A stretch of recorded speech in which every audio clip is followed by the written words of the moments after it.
If you feel like you're screaming into the void, it's probably because you live in Texas, and you are. Because despite the fact that over 70% of House Republicans voted to impeach their own Attorney General Ken Paxton, he has been acquitted today on all charges of impeachment by the Texas House Senate. The first impeachment of a public official in Texas in over 100 years. And this is as close as it got. 14 in favor and 16 opposed. He needed a 2/3 majority to get there. 21 votes. They didn't come close. But this guy, who's facing indictment charges, I think as long as many of you have been alive, somehow finds a way to skate free of charges and go back to work in Texas, despite the fact that this man asked to borrow $3.3 million to settle a lawsuit that was filed by his own people. His former deputies who sued him after being fired because they didn't want to participate in his very illegal scheme. They reported his illegal activities to the FBI, and then he fired them, and then he asked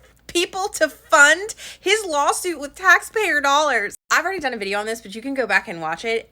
The sketch is peak. The Attorney General, Ken Paxton, does all of these favors for his buddy Nate Paul, who's a real estate developer and also obviously contributes a lot of money to Ken Paxton.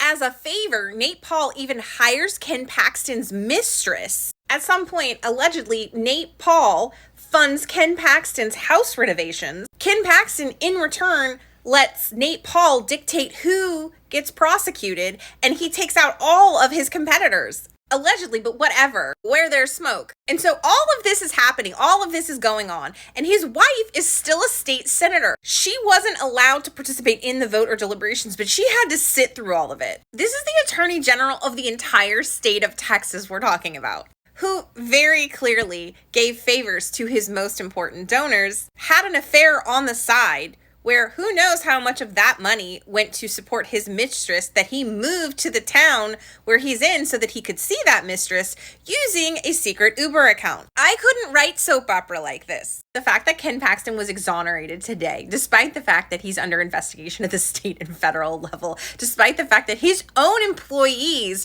whistleblowered on behalf of him, they reported him. And this man is still under indictment for securities fraud from 2016. It's 2023. Republicans will do anything except for hold their people accountable. Vote them all out.